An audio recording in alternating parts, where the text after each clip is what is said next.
अच्छा जी, path difference, that is our topic for today.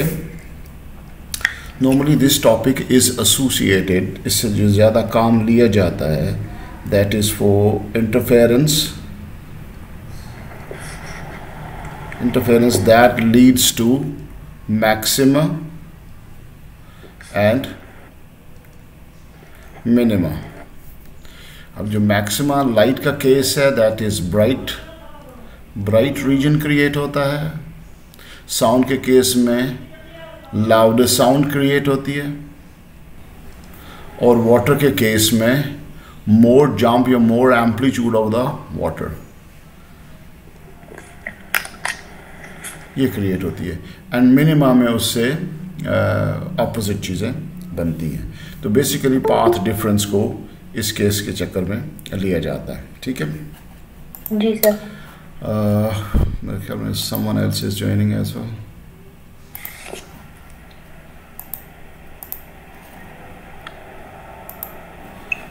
Fine. तो हमने बेसिकली उस एंगल से पढ़ना है, और हमें जो क्वेश्चन आते हैं वो भी सम टाइम एंड अप ऐसे ही होगा कि पाथ डिफरेंस से आप डिसाइड करेंगे कि देयर इज अ मैक्सिमा और मिनिमा. ठीक है जी सर. ये चला गया कोई? अस्सलाम वालेकुम सर. वालेकुम अस्सलाम. सर अभी स्टार्ट किया? बिल्कुल बेटा, अभी स्टार्ट किया. पाथ डिफरेंस रिकॉर्ड भी हो रहा है, डोंट वरी. तो पाथ डिफरेंस से हम इंटरफेरेंस की ये दो प्रॉपर्टीज़ गेज करेंगे कि वहाँ किसी पॉइंट के ऊपर मैक्सिमा या मिनिमा बन रहा है या नहीं. और पाथ डिफरेंस बाय डेफिनेशन क्या होता है कि आपके पास अगर एक पॉइंट है और दो सोर्स से वहाँ पर कोई इन्फॉर्मेशन आ रही है, इन्फॉर्मेशन सिग्नल मतलब लाइट है तो ब्राइटनेस, और अगर साउंड है तो लाउडर है या फेंट है, और वाटर है तो एम्पलीट्यूड बड़ी है या कम है, ये हम बात करते हैं. ठीक है. तो ये बेसिकली वो पॉइंट है जो कि इस वक्त ऑब्जर्व कर रहा है कि इस तरफ जो वेव आ रही है वो बेसिकली आपको जब इंटरफेयर कराएगी दो सोर्सेस से, तो यहाँ पर ये मैक्सिमा बनेगा या मिनिमा बनेगा, ये पाथ डिफरेंस डिसाइड कर सकता है. जिसकी वजह से ये जितने रिसर्चर होते हैं या डिज़ाइनर्स होते हैं किसी सिनेमा हॉल के या फोटोग्राफर्स जो हैं, ये उस डिस्टेंस को एडजस्ट करके यहाँ पर मैक्सिमा या मिनिमा प्रोड्यूस्ड कर सकते हैं. समझ रहे हैं? ठीक है. जैसे आप यहाँ बैठे हुए हो या कोई भी पार्टी में मेकअप के बाद आप किसी जगह से करा रहे हैं तो फोटो शूट आउट, तो यहाँ पर एक लाइट लगी हुई है, यहाँ पर एक लाइट लगी हुई है, यहाँ पर बंदा बैठा हुआ है जिसके ऊपर उसका ब्राइट फेस लाना चाह रहे हैं, तो यहाँ पर मैक्सिमा क्रिएट होगा तो उसका मोर ब्राइट साइन आएगा. एम आई राइट? जी सर. ओके. तो वो फिर इन चीज़ों को एडजस्ट कर रहा था. और इसके अलावा आपका ये जो यंग डबल स्लिट ऑपरेटर्स है ये, और डायफ्रैक्शन ग्रेटिंग जो है, ये भी in terms of path difference maxima और मिनिमा को डिफाइन कर सकते हैं. ठीक है. जी कैसे ये भी बताता हूँ आपको, ताकि एक दफ़ा आपको पता चल जाए कि आप पढ़ क्या रहे हैं, तो फिर आपके लिए उस चीज़ को ग्रैब करना आसान हो जाता है. ठीक है. ये आपके पास डबल स्लिट है,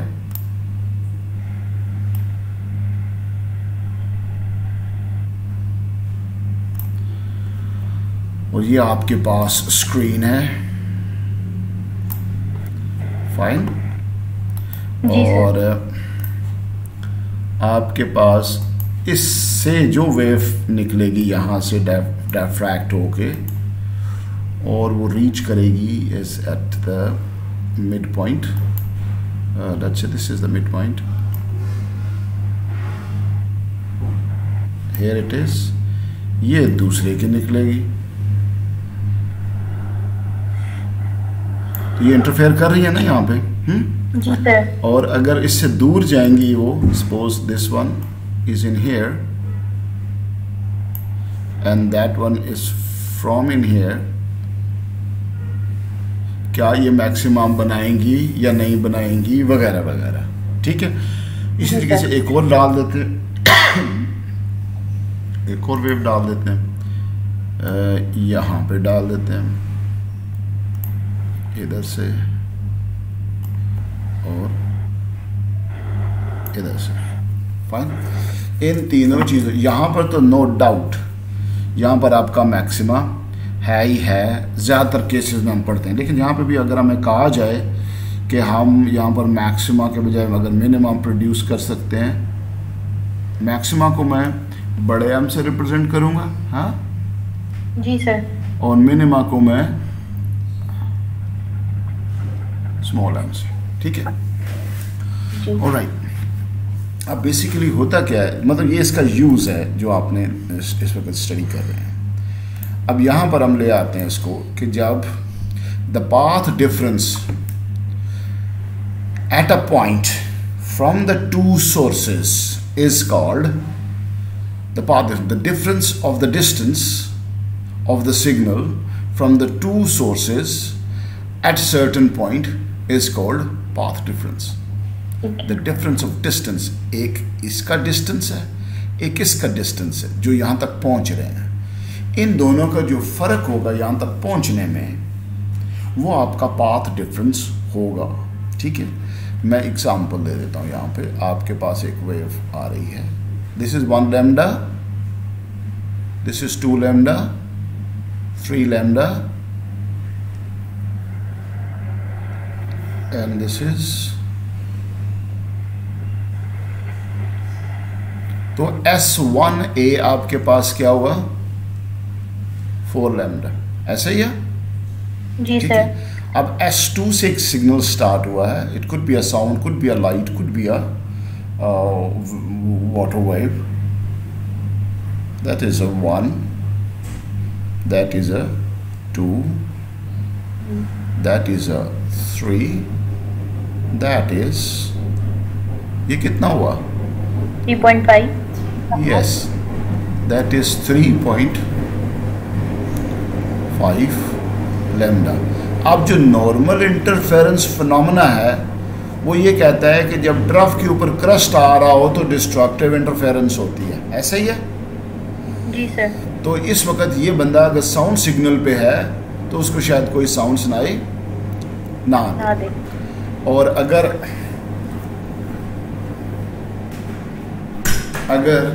वो लाइट पे है तो ब्राइटर रीजन क्रिएट नहीं होगा। वाटर वेव है तो ज़्यादा जंप ऑफ वाटर वेव नहीं होगा। अगर ये दोनों वेव सेम एम्पलीट्यूड की हैं, ठीक है, कोहेरेंट हैं, एक जैसी हैं, तो इनकी एम्पलीट्यूड एक है तो इधर वेव बिल्कुल, इधर सिग्नल बिल्कुल ही डेड हो जाएगा। लेकिन अगर इसकी एम्पलीट्यूड बड़ी है, इसकी कम है, तो फिर भी आपका लेट्स से ये 2 सेंटीमीटर है, इसके ऊपर जो ट्रफ आया है वो 1 सेंटीमीटर है, तो जो सिग्नल ऑब्जर्व होगा वो ऑब्जर्व ज़रूर होगा 1 सेंटीमीटर, ठीक है। और अगर 2 था, नीचे वाली वेव भी 2 थी, तो फिर ये कैंसल आउट है सीधे सीधे। 1 और 2 में से माइनस हो जाता है, कुछ ना कुछ सिग्नल रहता है, ठीक है, लेसर एम्पलीट्यूड हो जाती है। लेकिन ये अगर बोले सर, अगर इनका एम्पलीट्यूड डिफरेंट हो तो वो पार्शली कंस्ट्रक्टिव इंटरफेरेंस करते हैं ना? पार्टली कंस्ट्रक्टिव नहीं हो सकती। कंस्ट्रक्टिव तब होती है जब आप ओरिजिनल एम्पलीट्यूड से ऊपर चले जाएं। अगर एक की है 3 सेंटीमीटर है तो दूसरे की 1 है, तो आपका जो रिजल्टेंट है वो 2 आ रहा है, तो जो जिसकी एम्पलीट्यूड 1 है उसके लिहाज से वो कंस्ट्रक्टिव है, लेकिन जिसकी एम्पलीट्यूड 3 है उसके लिहाज से कंस्ट्रक्टिव नहीं है, ठीक है। ये बेसिकली डबल एम्पलीट्यूड और जीरो एम्पलीट्यूड के बीच के 2 एक्सट्रीम्स के बीच में गए, हाँ, 2 के बीच में, तो उसको आप अगर पार्टली कंस्ट्रक्टिव कह सकते हो तो that is a big word. अभी तक हमारे पास कोई ऐसा एविडेंस नहीं है, ये अब हमारी अपनी कोई राय हो सकती है, लेकिन हम कंस्ट्रक्टिव बेसिकली क्या कहते हैं कि जब एम्पलीट्यूड बढ़ जाए, आप कंस्ट्रक्टिव इंटरफेरेंस की देखें ना डेफिनेशन, तो उसको हम कंस्ट्रक्टिव रीजन कहते हैं, ठीक है। आप कहोगे एम्पलीट्यूड स्टिल एग्जिस्ट करेगी, ठीक है जी सर, ओके। और ये हमारा इशू भी नहीं है, ये कोई ऐसा नहीं आता, एक दफ़ा आया हुआ है कि स्टिल एग्जिस्ट करेगी, ठीक है ना, इज जस्ट लाइक दैट, बिल्कुल डेड नहीं हो जाएगी।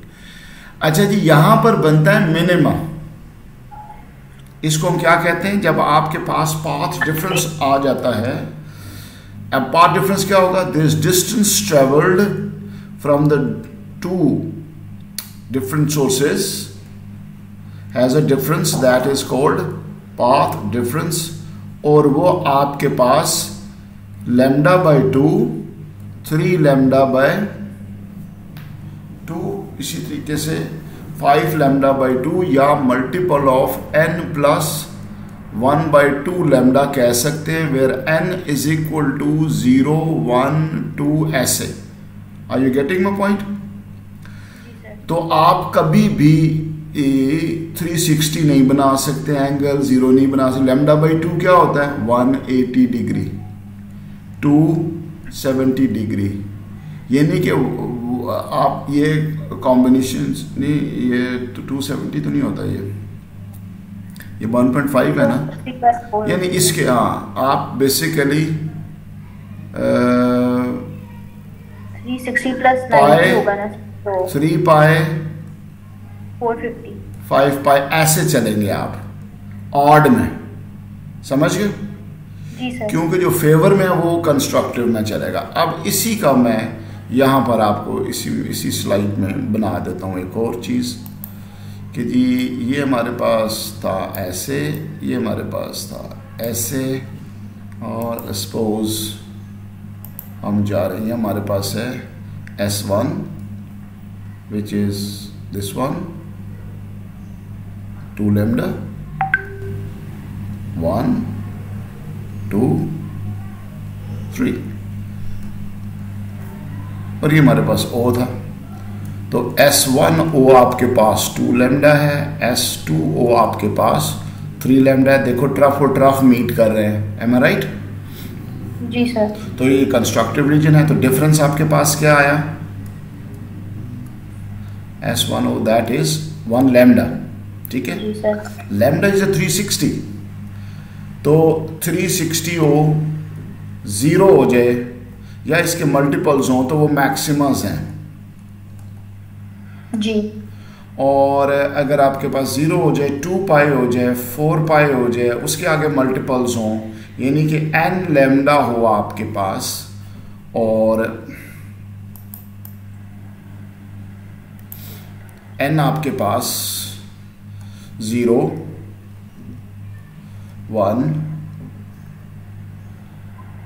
सॉरी 0, 2, 4 ऐसे चलते जाए आप, ठीक है? तो आपके पास मैक्सिमा बनते जाएंगे, एम आई राइट? ठीक है सर, लेकिन 360 तो 2 पाई नहीं है ना, तो उस पे मैक्सिमा बनेगा। 2 पाई रेडियंस क्यों नहीं होते 360? और 2 पाई रेडियन, सॉरी सर। हाँ अच्छा, ये आपने थोड़ा सा ख्याल रखना है इसका, ठीक है ना, एक्सप्लेन करते हुए। इसको मैं हटाता हूँ ताकि मेरी ये पिक्चर ज़रा क्लियर हो जाए। ऑलराइट, इसको यहाँ से हटाता हूँ, ये क्लियर हो जाए, इसको यहाँ से हटा देता हूँ, आपके पास रिकॉर्डिंग होगी ना? हाँ, तो ये देखिए अब मैं चलता हूँ इसके ऊपर। जब 2 सोर्सेज से आ रहे थे तो वही फिनोमेना चलता है। 1 सॉरी और कलर ले लेता हूँ,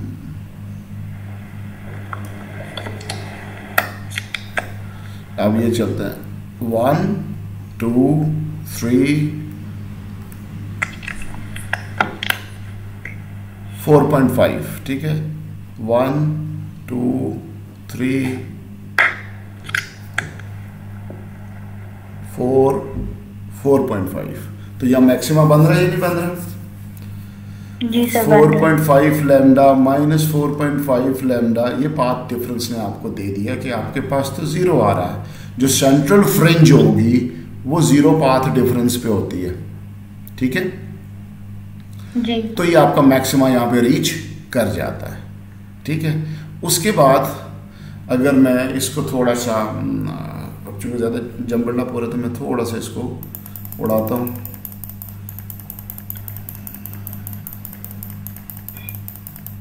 मैं एक जगह पे मिनिमा क्रिएट करने की कोशिश करता हूँ, ठीक है? तो हम यहाँ पर आ रहे हैं जी, 1, 2, 3 4 5, ठीक है। 1 2 3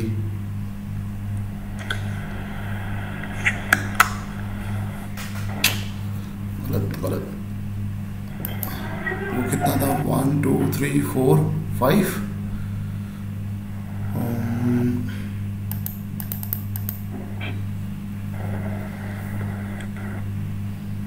5 1 2 3 4 4.5, ठीक है। अब 5 lambda minus 4.5 that makes 0.5 lambda, तो यहाँ मैक्सिमा बना तो यहाँ पर मिनिमा बनेगा। फिर ऐसी ये चीज़ें चलती जाएंगी। ये आपके पाथ डिफरेंस की टोटल कहानी है, ठीक है। आप इस एक मिनट मुझे थोड़ा सा मुकम्मल करने दें, इसको थोड़ा सा मुकम्मल करने दें।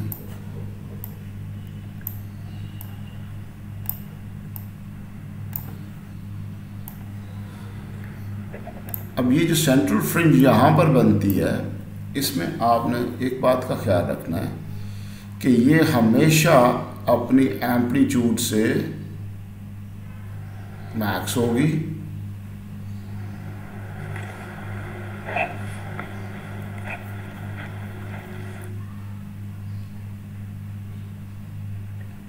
जितना आप दूर जाते जाएंगे आपकी इंटेंसिटी कमज़ोर होती जाएगी। एम आई राइट? जी सर। तो इस बात का ख्याल रखना। उसका आपको एक्सपेरिमेंटली डेमोन्स्ट्रेट क्या होगा, आप यहाँ पर कोई डिटेक्टर लगा दें जो CRO से कनेक्टेड हो, तो वो आपको वो स्ट्रेंथ बताता रहेगा।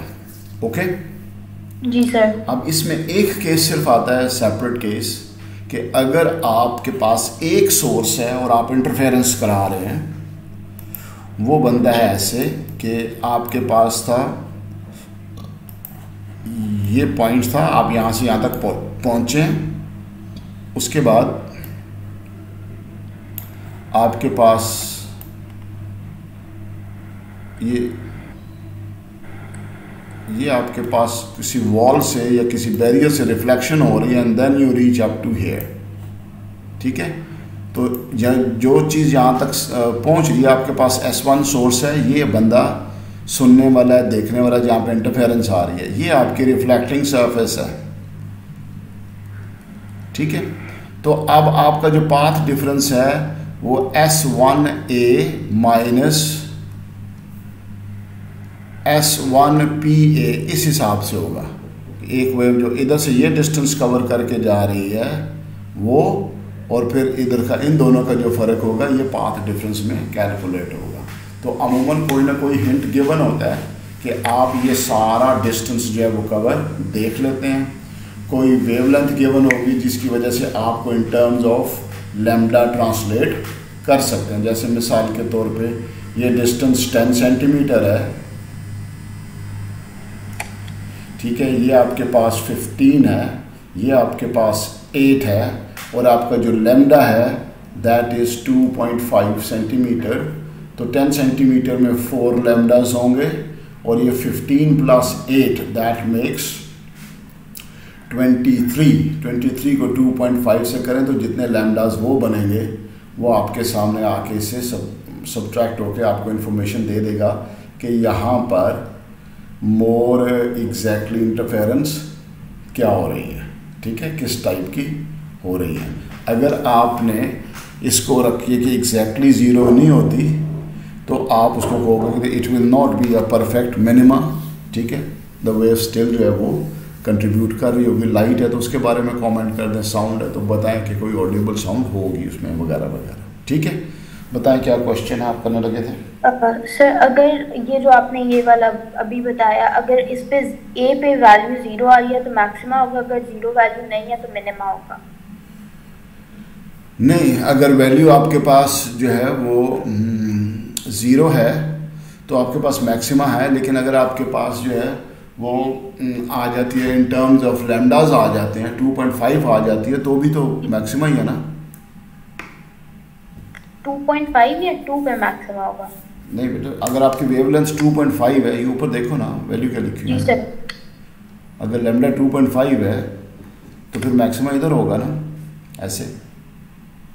जी ठीक है ना, जस्ट लाइक दैट। आपको lambda, 2 lambda, lambda 2 lambda 3 lambda, ये मैंने ऊपर ऐसे ही कहा था कि 2 4 लैम्डा तो नहीं कहा था कि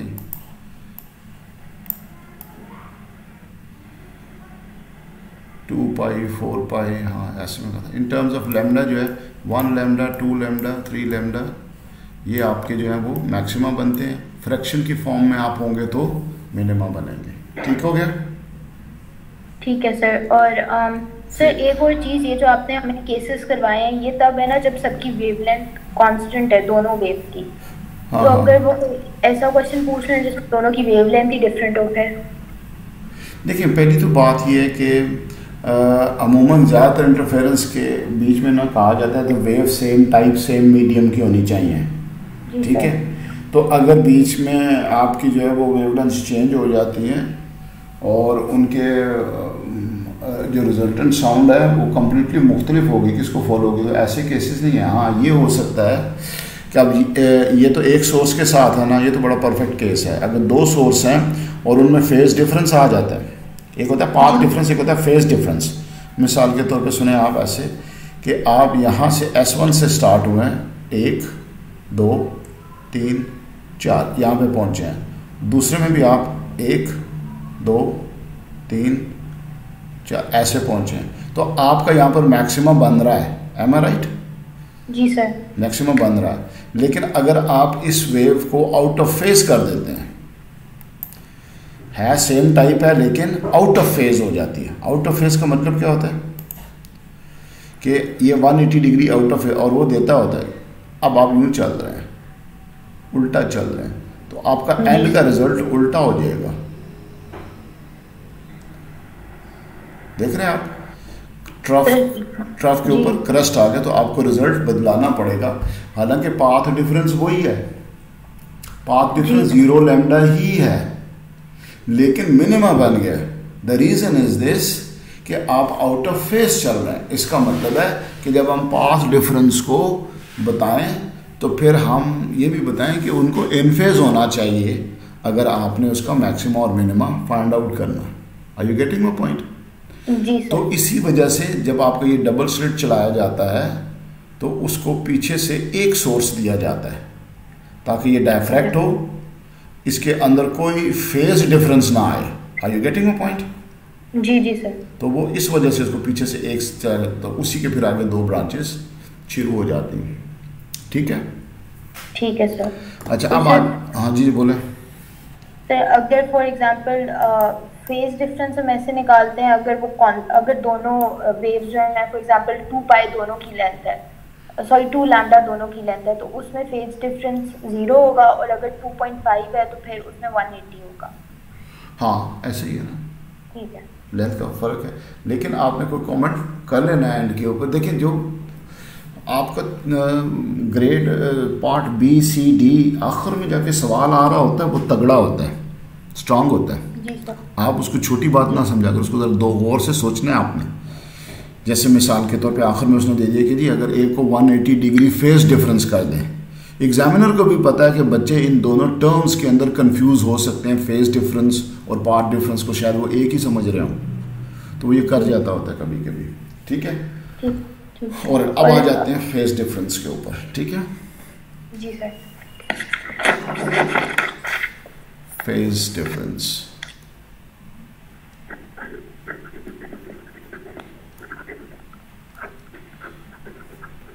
अगर 2 पॉइंट का एक दूसरे के साथ कितना डिफरेंस है विद फ्रैक्शन ऑफ वेवलेंथ या फ्रैक्शन ऑफ टाइम पीरियड, तो वो उसका फेज डिफरेंस कहलाता है। यानी आपने उसकी वेवलेंथ या टाइम पीरियड के साथ उसको कंपेयर करना है, उसकी पोजीशन को। ठीक है? एक सवाल है। जी जी। जो अभी हमने पार्ट डिफरेंस किया था उसके अंदर phase difference like in phase होनी चाहिए ताकि एक ऑब्जर्वेबल पैटर्न बन सके। जी हाँ जी, बिल्कुल बिल्कुल ऑब्जर्वेबल। अच्छा बस ठीक है। तो मैंने लेक्चर शुरू करने से पहले बताया था कि ये बेसिकली यूज़ कहाँ होता है ताकि आप इसको विजुलाइज कर सकें कि इसका फेज पर्पस क्या है। ये जो रैंडम मैं और आप वेव सुन रहे होते हैं या क्लास में सारे बोल रहे होते हैं तो वो जो इंटरफेरेंस होती है उससे नॉइज़ को तो एक्सप्लेन कर सकते हैं, लेकिन आपको पर्पस काम नहीं कर सकते। उन पर्पस काम होता है यंग डबल स्लिट के ऊपर, डायफ्रैक्शन ग्रेटिंग के ऊपर, ये जो सिनेमा हॉल में आप साउंड इफ़ेक्ट्स देख रहे होते हो इनके ऊपर है। फिर ये इसके ज़्यादातर काम आ जाते हैं हायर फिजिक्स के अंदर। A2 में आप पढ़ोगे इसके बीच में कि जब हम एलिमेंट्स को आइडेंटिफाई करते हैं, उनके बीच में से लाइट गुजारते हैं तो उनके सर्टन फिक्स पैटर्न बनते हैं जिससे हमें उनकी नेचर के बारे में पता चलता है। तो उसके लिए हमने सोर्स को बिल्कुल ही कांस्टेंट और ऐसे ही रखना है जैसे आपने बताया इन फेज वगैरह। अच्छा, अब आ जाते हैं फेज डिफरेंस के ऊपर। फेज डिफरेंस हमारे में, जैसे मैंने आपको कहा कि अगर ये हमारे पास एक वेव पैटर्न है, ठीक है, और ये आपकी एक वेवलेंथ लैम्डा है एंड यू लाइज हेयर, ठीक है, ये यू लाइज हेयर, यहाँ पे आसानी कर लेते हैं। This is the 1/4, this is 180, this is 270, this is 360, इतना तो आपको पता है ना? जी सर। तो अब ये जो इसका डिस्टेंस है, ये फ्रैक्शन ऑफ वेवलेंथ में के लिहाज से कितना है इन टर्म्स ऑफ एंगल या रेडियन, तो वो आपका फेज डिफरेंस बन जाता है। एक्सप्लेन करता हूँ। फेज डिफरेंस हमारे पास है 2π, अगर हम रेडियंस में ले रहे हैं तो fraction of difference of its position regarding to the wavelength. अब अगर पूरी वेव आपके पास 20 सेंटीमीटर की है तो ये डिस्टेंस फिर आपके पास 5 का होगा ना, ऐसा ही है? जी सर। तो 5/20 अगर आप करें तो आपके पास कितना एंगल बन जाता है? π/2 रेडियंस, ऐसे ही है। और अगर आप इसको 360 से लेकर चलें x/λ को, तो 360 × 5/20 दैट मेक्स 90 डिग्री। तो दो केसेस के अंदर आप फेज डिफरेंस फाइंड आउट कर सकते हो, एक इन टर्म्स ऑफ रेडियंस और एक इन टर्म्स ऑफ डिग्रीज, ठीक है? सर, अगर वो स्पेसिफाई ना करे कि रेडियंस में आंसर देना है कि डिग्रीज में, तो फिर किस चीज़ में देना होगा? दोनों कर सकते हैं आप, दोनों कर सकते हैं। आपको कई दफ़ा एविडेंस मिलता है कि वो दोनों आंसर एक्सेप्ट कर रहा होता है, ठीक है? ठीक है सर। अच्छा, ऑल्सो इस तरह का कोई रूल नहीं था कि ऐसे दो नोड्स के बीच में सारे इन फेज होते हैं, या इस तरह का भी कोई था? वो स्टेशनरी वेव्स के साथ है। अच्छा, वो स्टेशनरी वेव्स का केस है। चलो वो मैं अभी फारिग कर देता हूँ जल्दी से ताकि वो कन्फ्यूजन ना रहे। वो मैंने अपने नोट्स के अंदर काफ़ी कॉम्प्रिहेंसिव तरीके से बताया हुआ है, अगर आपने वो नोट्स लिए हुए हैं तो ग्रुप में ही पढ़ा है। अच्छा, यहाँ से स्टार्ट करते हैं। देखिए, ये आपके पास है, मैं मिसाल के तौर पे इसको लेता हूँ, स्टेशनरी वेव को पहले ले लेता हूँ।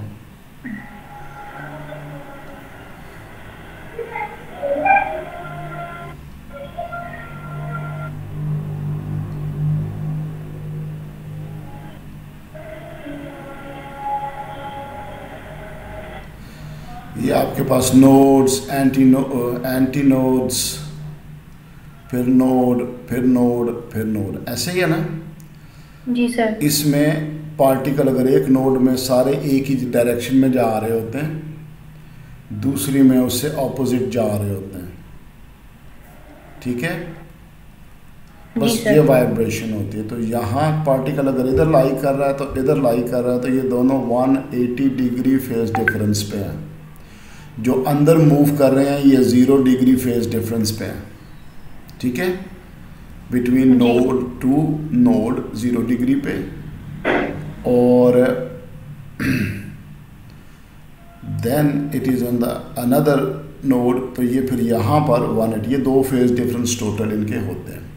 जबकि हमारे पास जो प्रोग्रेसिव वेव है, एक ये ज़हन में रखें, प्रोग्रेसिव वेव के अंदर जो वेवलेंथ है वो क्रस्ट और ट्रफ वाली डेफिनेशन में नहीं आती है, वो इन फेज पॉइंट्स और नहीं, the distance between 2 wave fronts या 2 इन फेज पॉइंट्स में आती है, ठीक है ना?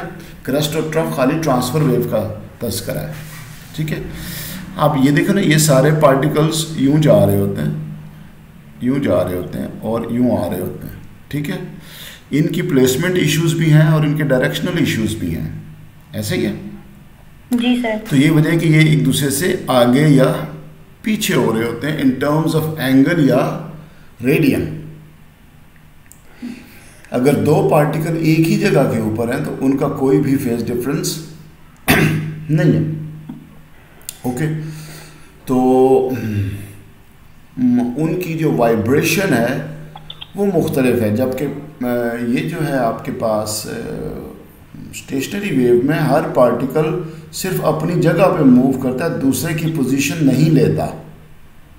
Are you getting my point? जी सर। यहाँ पर इसने इधर जाना है, इसने इधर जाना, तो ये दूसरे की पोजीशन लेते हैं, जिसकी वजह से फेज डिफरेंस क्रिएट होता है। जब इन्होंने अपनी ही जगह पे अगर मूव करना हो तो फिर इनके ये किसी से आगे पीछे नहीं होते, फिर समझ में बात है? ठीक है, तो दैट्स वाई इन दोनों वेव्स के अंदर ये फर्क है। सर एक सवाल जी बेटा।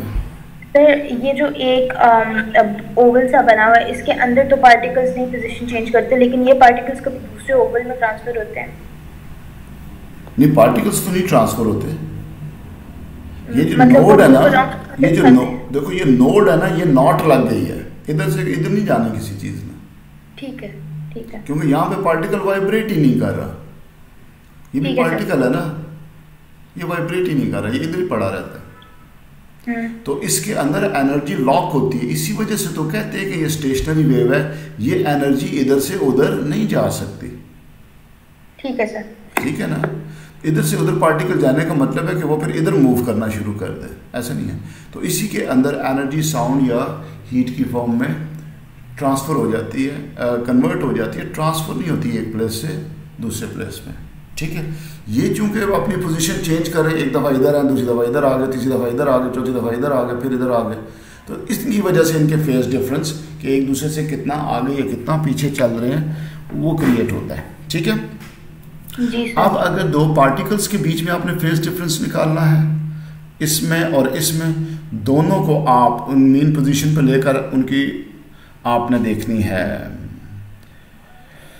एक्स डिस्टेंस निकालना है, उसको वेवलेंथ के साथ आपने कंपेयर कर देना है। दो फॉर्मूला मैंने आपको बताए हैं। ठीक है, और उसके बाद सम टाइम इसमें आता है ड्राइंग करें आप, दूसरा पार्टिकल या दूसरी वेव ड्रॉ करें आप, ये सवाल भी आता है जी सर। जो इतने फेज डिफरेंस पे हो, तो उसको ज़रा आपने केयरफुली देखना है। बहुत कॉम्प्लिकेटेड केसेस नहीं आते हैं, वो MCQs के अंदर वो थोड़ा सा करता है, डील करता है, वरना नहीं करता।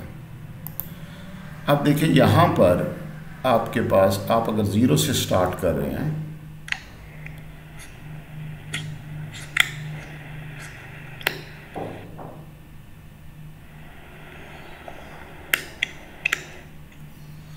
ये आपके पास एक वेव बनती है।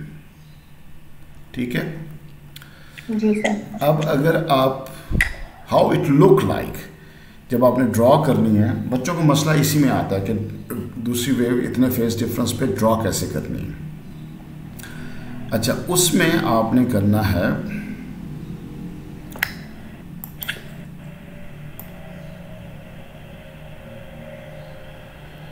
ये 0 है और ये 90 डिग्री है, ऐसा ही है जी सर। और ये 180 है, ये 270।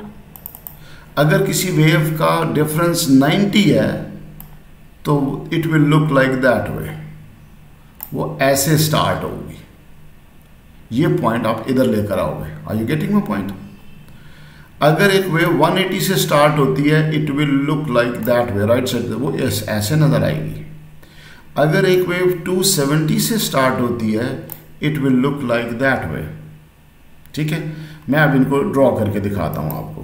आपको आया जी कि एक वेव आप ड्रॉ करें, एक वेव ड्रॉ करें जो 90 के है, जो 90 फेज डिफरेंस पे है। तो 90 फेज डिफरेंस के ऊपर आपकी वेव ने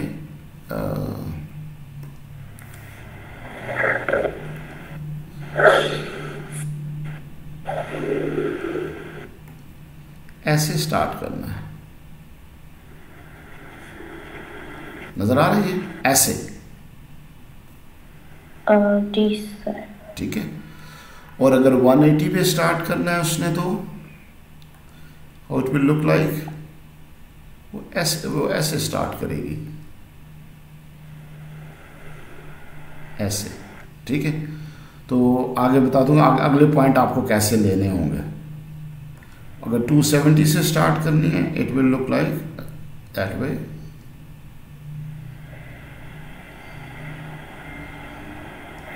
सर 180 वाली तो डिस्ट्रक्टिव इंटरफेयर नहीं कर जाएगी?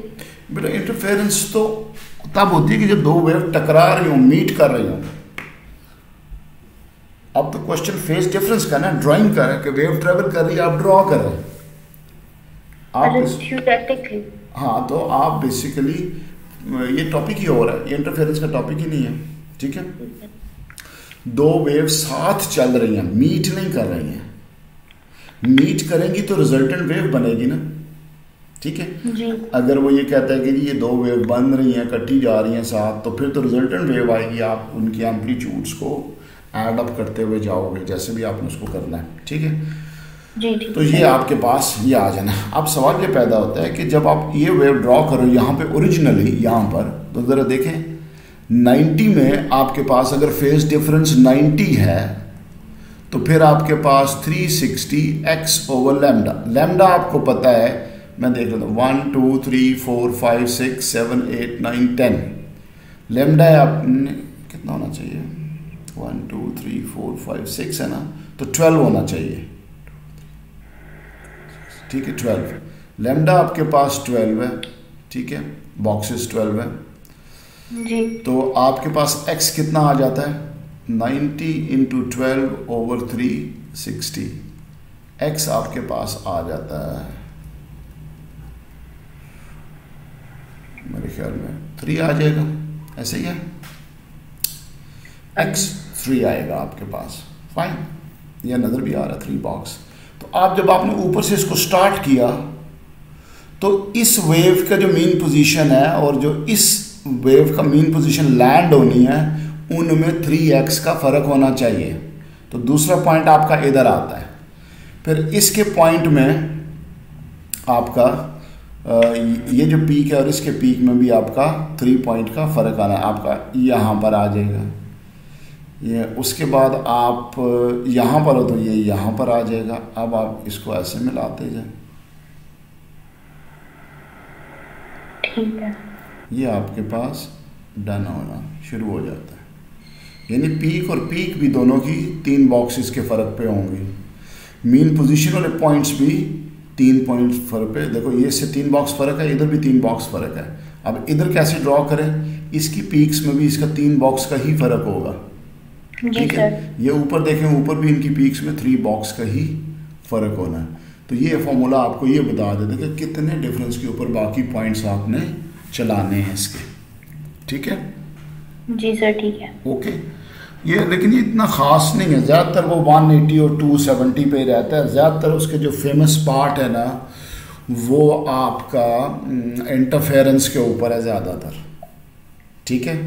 तो ये बेसिकली ये फेज डिफरेंस को ज़्यादातर वो MCQ के अंदर कैटर कर देता है। अगर इधर उसने पूछना भी होगा तो स्टेशनरी वेव का, जैसे पता नहीं ईमान ने या किसी और ने क्वेश्चन किया था अभी, उधर वो फेज डिफरेंस पूछता है, ठीक है।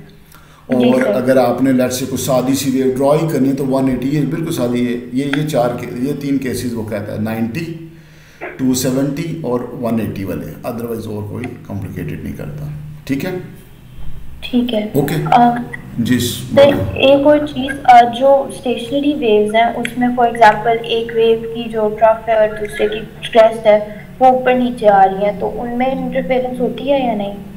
मैं स्टेशनरी वेव के कुछ वो पॉइंट्स बता देता हूँ जो आपको हेल्प जो पूछे जाते हैं, ठीक है जी सर।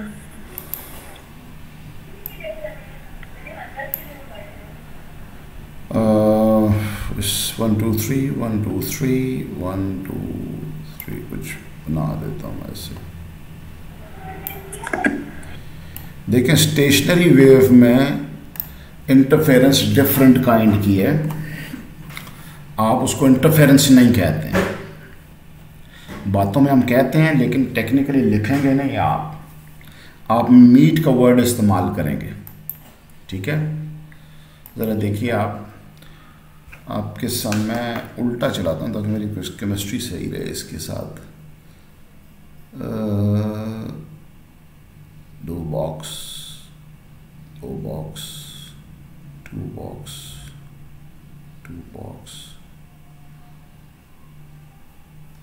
ठीक है जी। जब ये वेव इधर से ट्रैवल करती है, इधर गई है, तो यहाँ से रीबाउंड हुई जी, सेम एंगल पर रीबाउंड होती है तो वो बनेगी, अदरवाइज नहीं बन सकती।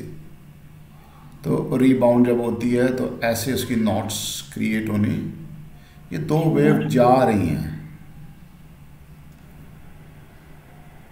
इनके पार्टिकल्स आपस में क्लैशिंग में आ जाते हैं, ठीक है। अब ये आपकी रिफ्लेक्टिंग वेव है, ये आपकी इंसिडेंट वेव है, ठीक है जी। अब ये आप ये कहना चाह रहे हो कि ये दोनों मिलकर आपस में इंटरफेयर करेंगे और डिस्ट्रक्टिव रीजन बना देंगे। तो ये वजह है कि यहाँ पर इंटरफेरेंस फिनोमेना एक्सरसाइज नहीं होता। इंटरफेरेंस फिनोमेना एक्सरसाइज होता है कि when this wave is going the other wave all आ रही, वो भी इसके ऊपर जाना शुरू हो जाती है, तो वहाँ इंटरफेरेंस आ जाती है। जब आप क्लैश में आ रहे होते हैं तो वहाँ पे स्टेशनरी वेव के बनने के चांसेस होते हैं, ठीक है। वो moving in the same direction जा रहे होते हैं दो, ठीक है। अच्छा, यहाँ पर ऑपोजिट डायरेक्शन में आ रहे हैं। अब यहाँ पर होता क्या है कि ज़्यादातर फेमस क्वेश्चन ये है कि अगर इसका टाइम पीरियड 20 मिली सेकेंड है, ठीक है, क्योंकि वेव तो एक ही है ना, वो रीबाउंड होके अपने आप को फेस कर रही है, तो कहता है 5 मिली सेकेंड के बाद नई ट्रेस ड्रॉ करो। अब 20 मिली सेकेंड और 5 मिली सेकेंड में ये प्रोपोर्शन है, ऐसे ही है जी सर। तो इसका मतलब है क्वार्टर रोटेशन है, एम आई राइट जी। अगर आप मीन पोजीशन पे हो तो आप इधर चले जाओगे, और अगर आप एक्सट्रीम पोजीशन पे हो तो आप इधर आ जाओगे, एम आई राइट जी सर। फिर अनदर आप इधर जाओगे, फिर वापस इधर आओगे और फिर इधर आओगे, ये आपकी पूरी ऑसिलेशन बनती है, ऐसा ही है जी सर। तो आप 5 मिली सेकेंड के बाद होगा ये सारे पार्टिकल जो ऊपर वाले हैं ये कहाँ पे पहुंचे होंगे, नीचे, यहाँ पे, और ये जो नीचे वाले पार्टिकल्स हैं ये कहाँ पे पहुंचे होंगे, नीचे, नीचे यहाँ पे पहुंचे होंगे ना जी। तो ये आपकी आफ्टर 5 मिली सेकेंड आपकी वेव बिल्कुल फ्लैट होगी।